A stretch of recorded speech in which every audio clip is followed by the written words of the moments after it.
Lieutenant Jake Morrison checked his scanner display for the third time in 10 minutes. Nothing but empty space and distant stars.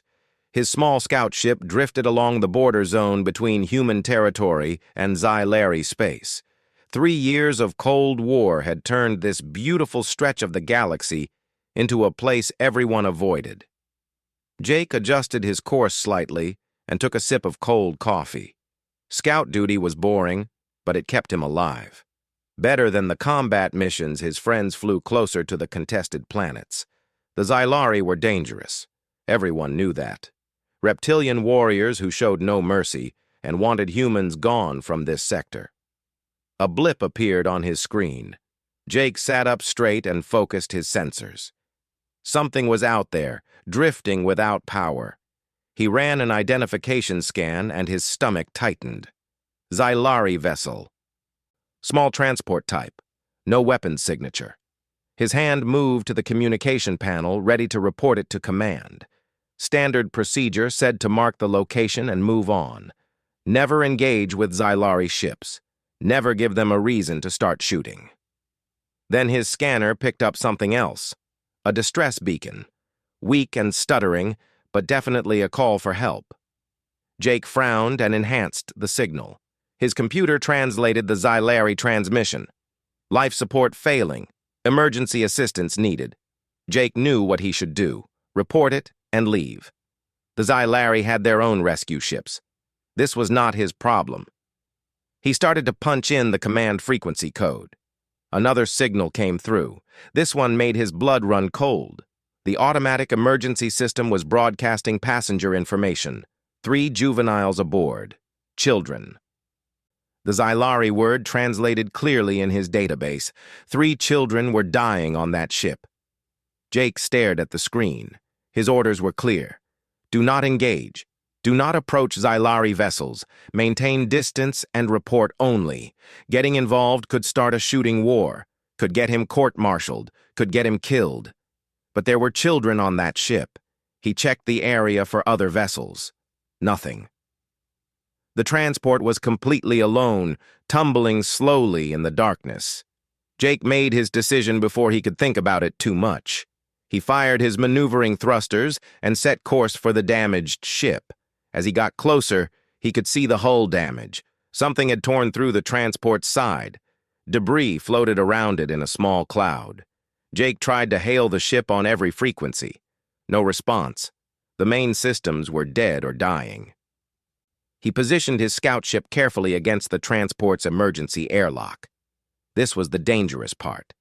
If the docking failed, if there was an explosion, if Xylari warships showed up right now, he was finished. The docking clamps engaged with a solid thunk. Green lights showed a seal. Jake grabbed the emergency medkit from his locker. He had no idea if human medicine would work on Xylari biology, but it was all he had. He opened the airlock and pushed himself into the dark transport. Emergency lights flickered weakly in the corridor. The air was thin and tasted strange. Jake moved quickly through the small ship, checking each compartment. In the passenger section, he found them. 3 young Xylari lay motionless in their crash seats. They were small, maybe half the size of an adult. Their scales were duller than the bright colors he had seen in military footage. One was barely breathing. The other 2 were unconscious but alive. Jake had never been this close to a Xylari before. Up close, they looked less like the monsters from the war reports. They looked like scared kids who needed help. He unstrapped the smallest one first. The child's scales felt warm and dry under his hands. Jake carried the little one back to his ship and placed her gently on his medical bunk. Then he went back for the other 2. His muscles burned with effort. Xylari were dense and heavy, even the young ones. With all 3 children aboard his scout ship, Jake sealed the airlock and undocked from the transport. He cranked up his life support to full power and increased the temperature. The Xylari homeworld was hot. These kids probably needed heat. The medkit had oxygen masks, but Jake did not know if they would help. He tried one on the smallest child anyway. Her breathing seemed to improve slightly. He did the same for the other 2. Now came the hard part. Jake opened his communication channel to Human Command. There was a long delay before Captain Helen Brooks answered. "Morrison, report your position and status." Jake took a breath. "Ma'am, I'm 15 clicks from the border zone. I have a situation. I found a damaged Xylari transport with 3 juvenile survivors aboard. They're in critical condition. I brought them onto my ship." The silence that followed felt like an eternity. "You did what?" Captain Brooks's voice was cold and sharp. "Morrison, are you telling me you have enemy aliens on your scout ship right now?" "They're children, ma'am. They were dying. I had to help them." "You had orders to report and withdraw. Do you understand what you've done? This could be considered an act of war by the Xylari or a betrayal by our own command." Jake looked at the 3 small forms on his bunk. The smallest one's breathing was getting steadier. "Yes, ma'am. I understand. But I couldn't leave them to die." Another long pause. Jake could imagine the captain trying to figure out what to do with him. "Get to Station Gamma immediately. We'll have medical staff standing by, and Morrison, you're in serious trouble. We'll deal with your discipline when you arrive." "Understood, ma'am." Jake set course for the nearest human outpost. The 3 Xylari children began to stir. The largest one opened yellow eyes and looked at Jake with confusion and fear. Station Gamma's medical bay smelled like antiseptic and stress. Jake stood outside the treatment room where doctors worked on the 3 Xylari children. 2 security guards watched him closely. He was not under arrest yet, but it felt close. Dr. Lisa Chen emerged from the treatment room, pulling off her gloves. "They'll survive. You got them here just in time. Another hour and we would have lost the smallest one." Jake felt relief wash over him. "Thank you, Doctor." "Don't thank me yet. You've created a nightmare situation." She walked past him without another word. Captain Brooks arrived an hour later with 3 other senior officers. Her expression told Jake everything he needed to know about his future career. "The Xylari know," she said without preamble. "They detected your rescue and tracked you here. A warship is approaching the station. They're demanding the return of the children." Jake's heart pounded. "Are we going to fight them?" "Nobody wants that. But this is delicate. Those children belong to someone important." Brooks pulled up a holographic display. "Commander Cyravel, high-ranking Xylari military officer. The children are hers. She's on that warship and she's not happy." The image showed a tall Xylari female with deep green scales and bright amber eyes. She wore an elaborate uniform that marked her rank. Even in a still picture, she looked fierce and dangerous. "She's going to kill me," Jake said quietly. "Maybe. Or maybe she'll thank you. We don't know enough about Xylari culture to predict this." Brooks crossed her arms. "Here's what's going to happen. You're going to personally return those children. Face-to-face handover. It's the only way to prevent this from escalating." Jake felt his mouth go dry. "Me? Why me?" "Because you're the one who saved them. Because maybe, just maybe, that counts for something with them. And because if shooting starts, I'd rather not lose my whole command staff." 2 days later, Jake stood in the station's main docking bay, wearing his dress uniform. The 3 Xylari children stood beside him, now healthy and alert. They had been nervous around most humans, but they stayed close to Jake. The smallest one, who Jake learned was named Tova, held his hand. The Xylari ship docked with a heavy clang that echoed through the bay. The airlock opened slowly. 4 Xylari soldiers emerged first, weapons ready but not raised. They were massive, easily 7 feet tall, with scales that gleamed under the station lights. Then she appeared. Commander Cyravel was even more imposing in person. She moved with the controlled grace of a trained warrior. Her amber eyes scanned the bay until they locked onto her children. "Kes, Rin, Tova." Her voice was deep and rich, filled with emotion that transcended language barriers. The three children ran to her. She dropped to her knees and pulled them into her arms, her fierce expression crumbling into pure relief. She spoke rapidly in her own language, touching their faces, checking them for injuries. Jake watched the reunion and felt something tight in his chest loosen. Whatever happened to him now, this moment made it worth it. Syra stood slowly, her children pressed against her sides. She looked at Jake for a long moment. Then she approached him with deliberate steps. The human guards tensed. Jake forced himself to stand still. She stopped 3 feet away and studied him. Up close, Jake could see the intelligence in her eyes, the weight of command she carried. She spoke in accented but clear English. "You are the human who took my children from the transport." "Yes, Commander. I found them in distress. Their life support was failing. I couldn't leave them." "You could have. Your kind and my kind are enemies. You could have let them die and claimed ignorance." Jake met her gaze. "They're children. Enemy or not, I couldn't do that." Syra's head tilted slightly. Behind her, the Xylari soldiers murmured to each other. She reached out slowly, giving Jake time to step back if he wanted. He didn't move. Her clawed hand touched his shoulder briefly. "You risked much to save them. Your career. Perhaps your life." "Why?" "Because it was the right thing to do." Something flickered in her eyes. Surprise, maybe. Or respect. "My children say you were gentle with them, that you gave them warmth and water, that you spoke softly even though they could not understand your words." Tova tugged on her mother's uniform and chirped something in Xylari. Syra listened, then looked back at Jake with an expression he could not read. "My youngest says you sang to her when she was frightened. Is this true?" Jake felt his face warm. "I didn't think she would remember. She was barely conscious. I just wanted her to know she wasn't alone." Syra was quiet for a long moment. The entire docking bay held its breath. Then she did something unexpected. She placed her right hand over her heart and bowed her head slightly. "In my culture, this is how we acknowledge a life debt. You saved my children when you had every reason not to. I am in your debt, Jake Morrison." Captain Brooks stepped forward carefully. "Commander Vell, we're glad we could return your children safely. Perhaps this incident can be the start of better understanding between our peoples." Syra straightened. "Perhaps." She looked at Jake again.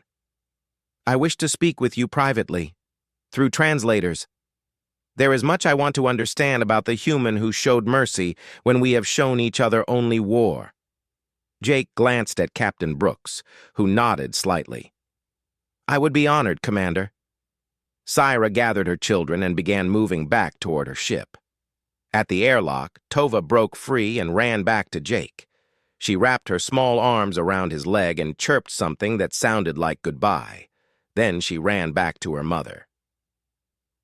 Syra watched this with an unreadable expression. She spoke one more time before boarding.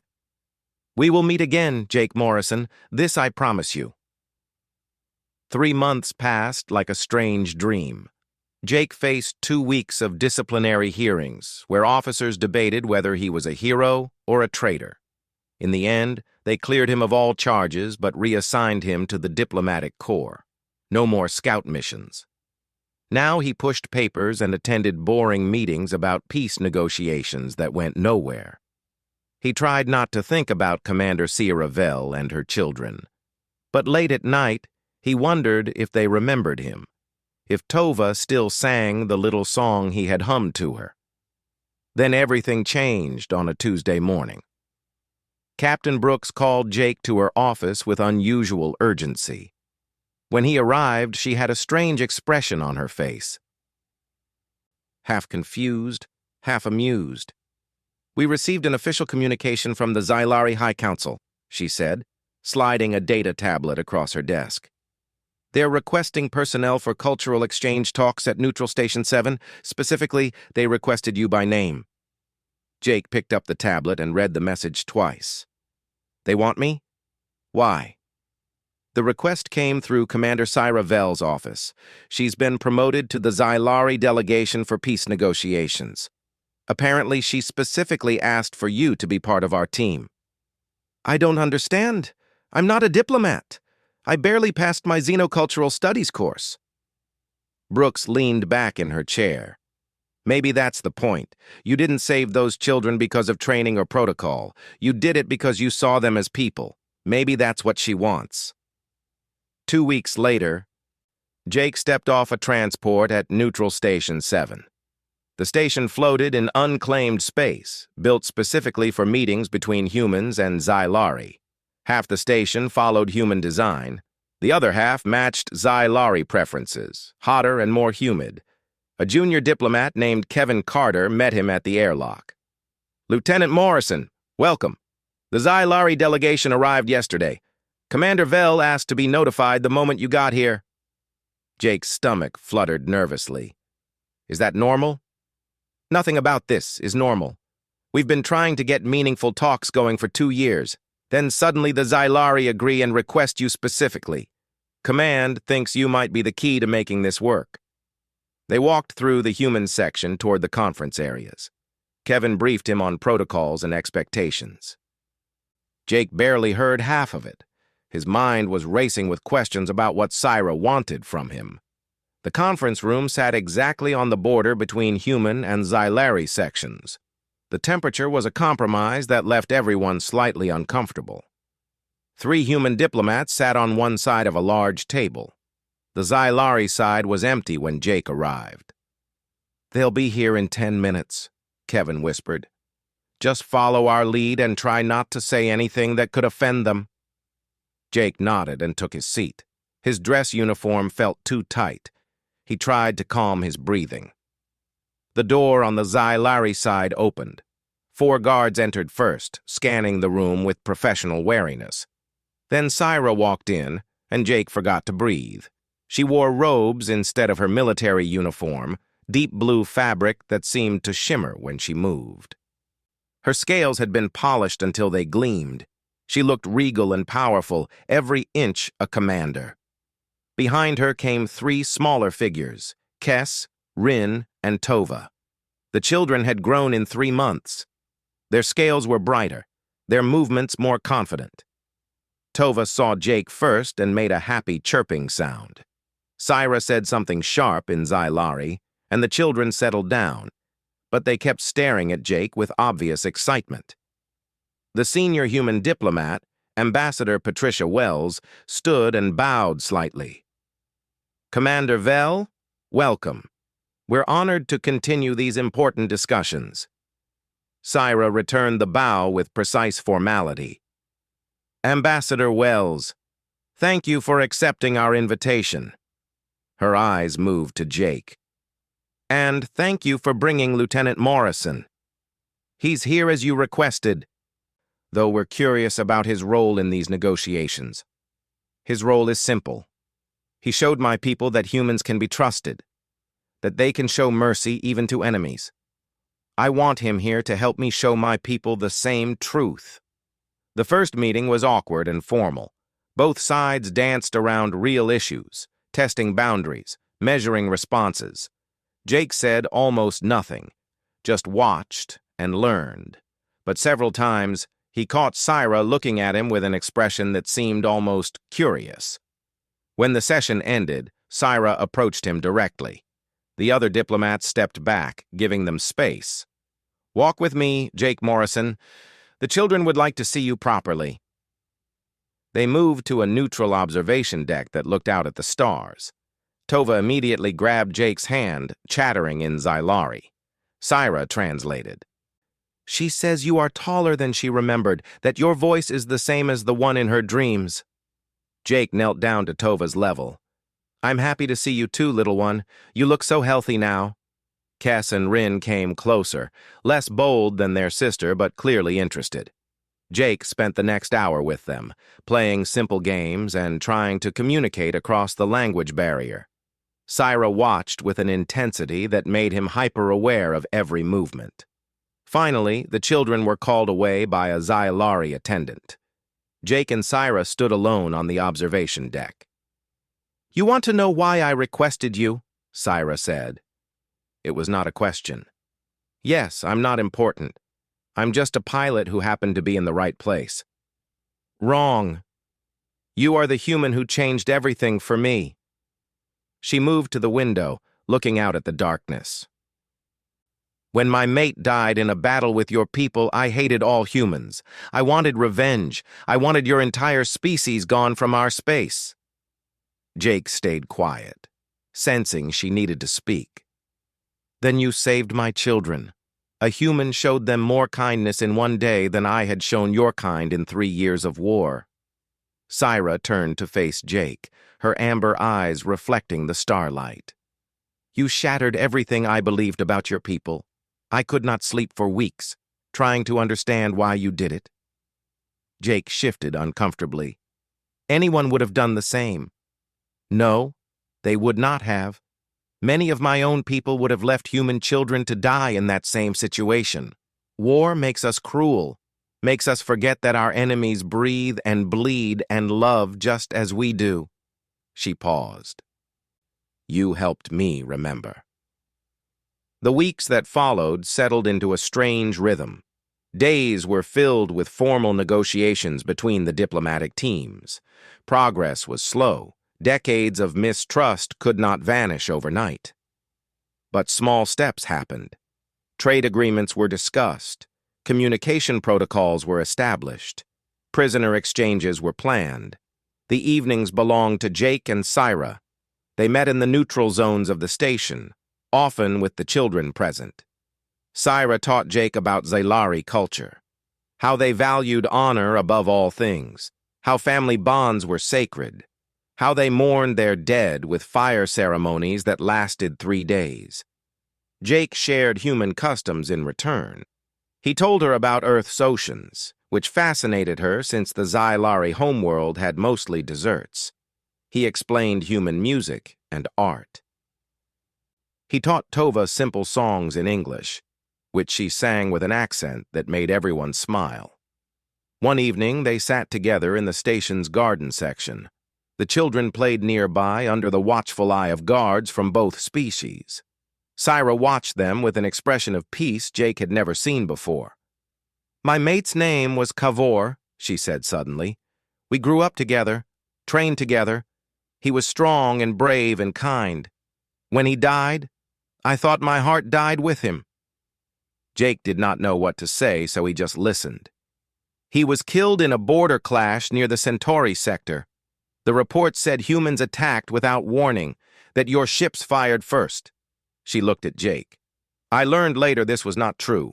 Both sides thought the other was attacking. It was confusion and fear, not malice." But knowing this did not bring him back. "I lost friends too," Jake said quietly. "Good people who died because we didn't understand each other, because we were too afraid to talk." Syra reached out and touched his hand briefly. The gesture was small but significant. Physical contact between their species was rare, even now. "This is why I fight for peace now. So Kes and Rin and Tova never have to lose someone the way I lost Kavor. So your people's children never have to lose their parents in pointless battles." Over the following weeks, Jake noticed changes in how they interacted. Syra smiled more often. She laughed at his clumsy attempts to speak Xylari. She shared stories about her childhood that had nothing to do with war or politics. She asked about his family, his dreams, his fears. The children accelerated everything. They adored Jake and showed it openly. Tova followed him everywhere when she could. Rin asked him endless questions about Earth. Kes, the oldest and most serious, started calling him by a Xylari word that meant protector friend. One night, a minor emergency struck the station. A coolant leak in the Xylari section triggered evacuation alarms. Jake was in his quarters when he heard the sirens. He ran toward the Xylari section despite warnings to stay back. He found Syra trying to gather her children in the chaos. Smoke filled the corridors. Tova was coughing and crying. Without thinking, Jake scooped up the smallest child and helped guide the others to safety. Syra grabbed his arm, and together they navigated through the confusion until they reached a safe zone. When the emergency ended, Syra pulled Jake aside. Her hand shook slightly as she held his arm. "You ran toward danger for them? Again?" "Of course I did. They needed help. Most beings run from danger, Jake Morrison. You run toward it when someone needs you." Her voice was thick with emotion. "Do you understand what you are to my children now? To me?" Jake's heart pounded. He was suddenly very aware of how close she stood, how her eyes searched his face. "Syra, She stepped back quickly, composing herself. "Forgive me. I am speaking out of turn. This is inappropriate." But something had shifted between them. Both knew it. Both felt it. The other diplomats noticed too. Ambassador Wells pulled Jake aside after a meeting. "Be careful, Lieutenant. I can see what's developing between you and Commander Vell. Interspecies relationships are complicated enough without adding political complications." "Nothing is developing," Jake protested weakly. Wells raised an eyebrow. "I've been a diplomat for 20 years. I know attraction when I see it, regardless of species. Just remember that you represent humanity here. Your personal choices have consequences for all of us." That night, Jake could not sleep.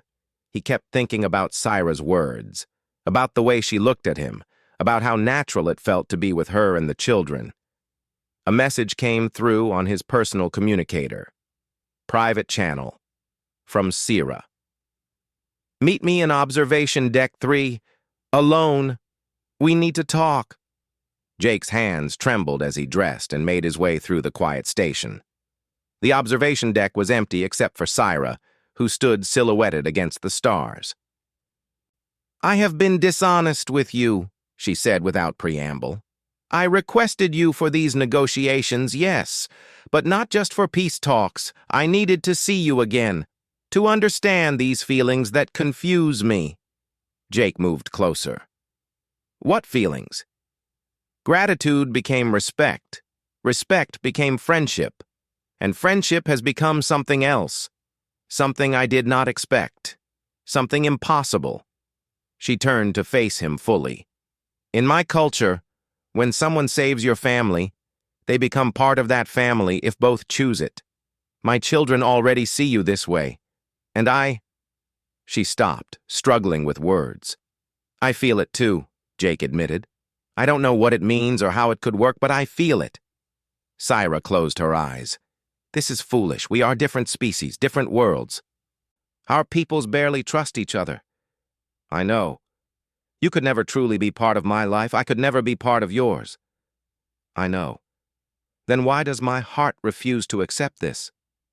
Jake stepped closer until only a foot separated them. "Maybe some things don't need to make sense.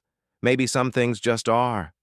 Syra looked at him with an expression caught between hope and fear. "My people would never accept this. Yours would question your loyalty. We would face opposition from every direction." "Probably. But when did that ever stop something that mattered?" Before either could say more, alarms blared throughout the station. Not the emergency klaxons from before. These were attack warnings. Jake's communicator erupted with urgent messages. "All personnel to secure positions, hostile vessels approaching. This is not a drill." They ran together toward the command center. Ambassador Wells was already there, her face pale as she studied the sensor displays. 3 ships, 2 Xylari extremist vessels, and 1 human radical group. They're coordinating their attack. Syra hissed in anger. "Fools! They want to destroy these peace talks." "They're demanding we surrender all personnel for trial as traitors," Wells said. "They've given us 10 minutes before they open fire." Jake looked at the tactical display. The station had minimal defenses. It was designed for diplomacy, not warfare. The attacking ships were small but heavily armed. If fighting started, everyone on the station would die. "Where are the children?" Syra demanded. Safe room 3 with the other non-combatants, a security officer reported. Syra and Jake exchanged a look. Without words, they both moved toward the safe rooms. They found Kes, Rin, and Tova huddled together with a dozen other children, both human and Xylari. The youngsters were terrified. Tova ran to Jake immediately. He picked her up while Syra gathered her other 2 children. "We need to protect them," Syra said. "Whatever else happens, they must survive." Jake nodded. An idea formed in his mind. Dangerous, probably stupid, but maybe their only chance. What if we showed them something they can't ignore? Both sides think we're enemies pretending to cooperate. What if we proved we're more than that? How? Jake took a deep breath. In Xylari culture, family bonds are sacred, right? And there's a ceremony for bringing someone new into a family? Syra's eyes widened. The binding of guardians, yes. But Jake, that is a permanent commitment. It would make you responsible for my children. It would make you part of my family before all our people. Would it be valid if we did it now? Here? If witnessed, yes. But this is not something done lightly. You would be binding yourself to us forever. There is no undoing it. Jake looked at the 3 children clinging to their mother, at Tova's small hand gripping his uniform, at the trust in their eyes. I'm not asking to undo it. I'm asking to do it, right now, in front of everyone. Syra stared at him. You would do this, knowing what it means? Yes. She was silent for a long moment. Then she touched her hand to his face gently. You are either the bravest human I have ever met, or the most foolish. Probably both. They returned to the command center. The attacking ships had moved closer. 5 minutes remained before their deadline. Syra's voice rang out with absolute authority.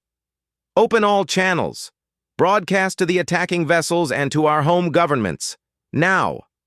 The communications officer looked confused but obeyed. Screens lit up showing hostile ship commanders on both sides. Behind them, feeds went live to military commands across human and Xylari space. Syra stood tall, pulling Jake beside her. I am Commander Syra Vel of the Xylari High Command. What you are about to witness is a sacred ceremony of my people. I ask all Xylari to observe and recognize its validity. Murmurs of confusion spread through the command center. The attacking ships held their fire, curious. Syra turned to Jake and began speaking in formal Xylari. Her voice was steady and clear. A translator whispered the meaning to Jake and the watching humans. Before all witnesses, I declare this human, Jake Morrison, protector of my children. He has proven his worth through sacrifice and courage. He has shown mercy when he could have shown cruelty. He has chosen compassion over hatred. She took Jake's hands in hers. The touch of her scales against his skin felt right somehow. By the ancient laws of our people, I bind him to my family. He becomes guardian to Kes, to Rin, to Tova. He becomes my partner in their protection and their future. Jake spoke clearly, looking into her amber eyes. I accept this binding. I will protect your children as my own. I will honor your family as mine. I will stand with you against any who threaten them. Syra continued the ceremony, her voice growing stronger. And by this binding, I also claim him as my chosen companion. Before all our peoples, I declare my intention to join my life with his. Shocked silence filled the command center. On the screens, the faces of the extremist commanders showed absolute disbelief. One of the Xylari extremist leaders found his voice. This is madness. You dishonor our people by binding yourself to a human. Syra's expression turned fierce. I honor my people by showing them a path beyond endless war. This human saved my children when your hatred would have let them die. He has shown me that peace is possible. That love can cross any divide. Ambassador Wells stepped forward, understanding what Syra was doing. The human government recognizes this ceremony and honors Lieutenant Morrison's choice. We stand with both of them." The human extremist commander sputtered angrily. "He's a traitor to his species." "No," Jake said firmly. "I'm showing my species what's possible when we choose understanding over fear." Kess, Rin, and Tova emerged from the safe room and ran to their mother and Jake. The children wrapped around them both, creating a living symbol of the bridge between two worlds.